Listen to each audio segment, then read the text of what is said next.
Air Force in 1963. The retirement date was in the 1990s. It is 2023 and MiG-21s continue to fly despite promises now to retire them by 2025. Why are they still flying? There is a human cost to this. Why does the Indian Air Force continue to fly the MiG-21s? That is something that I'm going to talk about in just a bit. Before that, listening to a villager who was present when the wreckage, the flaming wreckage, and let's put those visuals on air as well, when the flaming wreckage of the MiG-21 that took off from Suratgarh today fell on a house in a village, killing 3 civilians. ये जी pilot जहाज लेके आ रहा था, वहाँ pilot तो उतर गया, ये जहाज क्रैश हो गए, एक रतन सिंह राय सिंह के घर पर गिरा है, उसके अंदर तीन लड़कियां मैडम की, एक रतन सिंह के घर से और एक लाल सिंह के घर से, राम प्रताप शर्मा के घर से, वो तीनों खत्म हो गई और उसके अंदर पशु थे वो भी खत्म हो गए। किसका मकान था ये रतन सिंह का, राय सिंह। ये मतलब में कोई और होने के सारा मकान ही मतलब में और कोई डेड बॉडी होने का पता नहीं थी। अभी क्या पता लगता है कि नहीं है, बच्चे तो निकल गए वो। Let me go straight across to Air Vice Marshal Nitin Vaidya, who is joining us on the broadcast. Sir, thank you very much for your time. I'm going to ask you a simple question that I think everyone who's watching, 60 is the retirement age in the government of India. These make sure.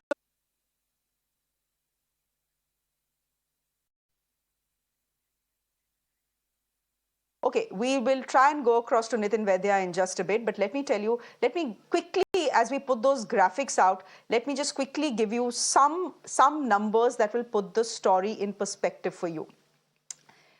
Many of the MiG-21 crashes that we have seen dominate our head aircrafts that have crashed. They have left 20 pilots killed and 60 civilians dead. So 200 pilots dead for the pilot.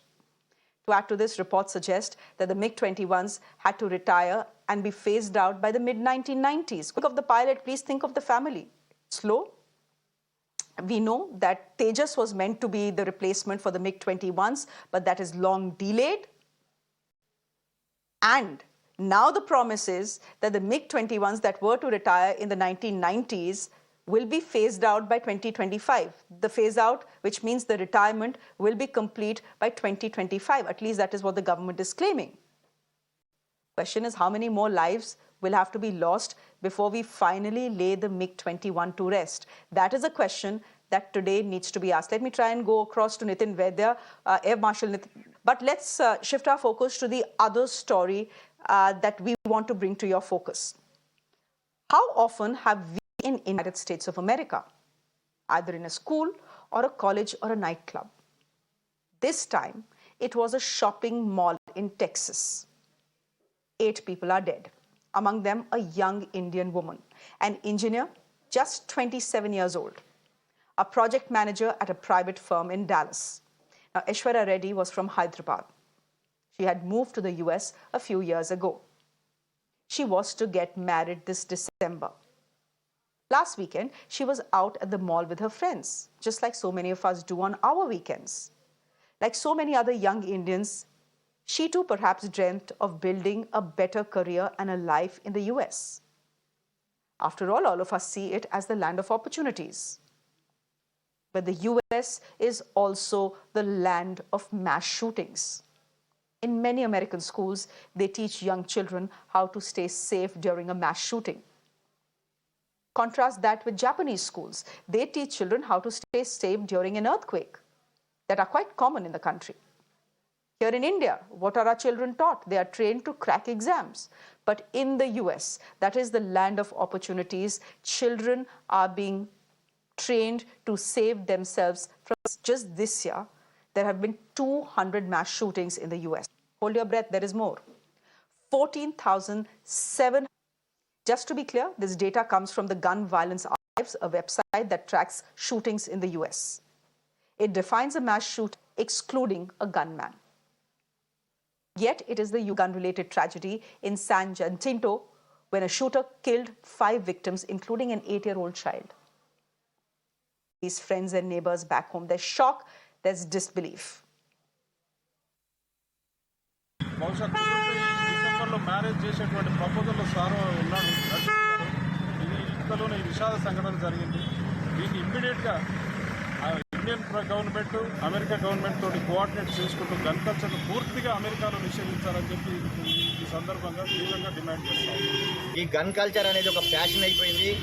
అక్కడ అమెరికాలో చిన్న చిన్న పిల్లలు కూడా గన్నులు పట్టుకొని. I'm going straight across to Kishore Subramania. He's a financial expert, someone who has worked for a very long time in the US, came back to India and is now settled here. Kishore was, dreaming of building a career in the US. Here she was dreaming of getting married, and she does something as harmless as go to a mall. I mean, how can something as harmless as going to the mall end up killing you in a mass shooting? Okay, so let me first pass on my condolences to Aishwarya Reddy's family. It's very, very sad to lose a young life, and that too tragically to mass shooting. It's very unfortunate that the Second Amendment of the American Constitution allows self-protection. And somehow, between this debate of the Republicans and Democrats, where they are not able to curb this sale of firearms, and that too assault rifles specifically, that's causing this. Because if you're going to give guns to common people, be it in India, be it in America, be it in Afghanistan, you name the country, what's going to happen is there are going to be some crackpots in the society who are going to be mentally degenerated and who are going to end up killing neighbors, people in the mall, people in the cinema theaters or wherever. See, this year, 2023 has been one of the highest with 226 shootings. This is ridiculous. And for once, it is not about losing a life who is just an Indian. It's a young individual who has lost her life for no mistake of hers. And this is absolutely ridiculous. As a parent, I would never like to send my son across to America just for the fear that mass shooting can be one of the biggest and the deadliest killer. And you put out a number, 14,700 children, people have been killed. This is horrendous. This is more than any big war. This is more than any big terrorist organization, be it the Taliban, be it the ISIS, anybody you name it. No Naxalite group has been able to kill so many people over years together. This is unbelievable, and I think it's high time when US people revolt and actually come against this and try to stop this nonsense that's been going on. You know, what to me is amazing is the fact that the President of the United States of America says that stricter gun control laws need to be brought in. He's saying this. He says it needs to be done. And yet, I heard that comment. It cannot be done. Mentally challenged people or mentally degenerated people who are not stable mentally are the ones who should be prevented. I think my son gave a very valid point that anybody who's going out there and buying a gun is actually mentally destable, because self-protection has gone excessive. It's like as much as personal liberty, freedom, right, it's gone excessive. And what's happening is that in America today, whether it's an evening of cinema, evening of going to a mall or just getting down the car, you are scared. You would have seen the shooting you would have heard about the shooting that happened about 10 days back, when somebody was asked to keep his child silent or something, and he turned up and shot 8 neighbors. This is ridiculous, the amount of mass shooting. And specifically, somehow I don't understand how these criminal psychologists or the psychologists who are having crime as their primary motive work, where they most often end up shooting in a college or a school. And these are toddlers. And as you rightly said, that children are being taught how to... It's not an earthquake. It's not a natural disaster. It's nothing but human-created catastrophe.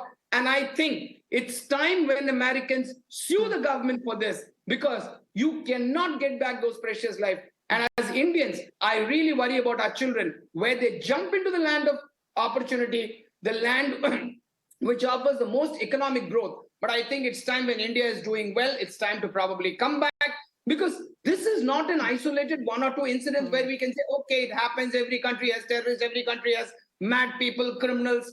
This is happening every single day. There's a board which came up on the WhatsApp which said the number of days since a mass shooting has happened in America, 0. That's ridiculous and shameful. And you call yourself a developed first world country? Okay. Kishore, good point. I'd be very scared to send my kid to the US to study or to work. I mean, if 14,700 people have been killed in the first 5 months of this year in mass shootings, God save America. We'll leave it there for the moment. Thank you very much.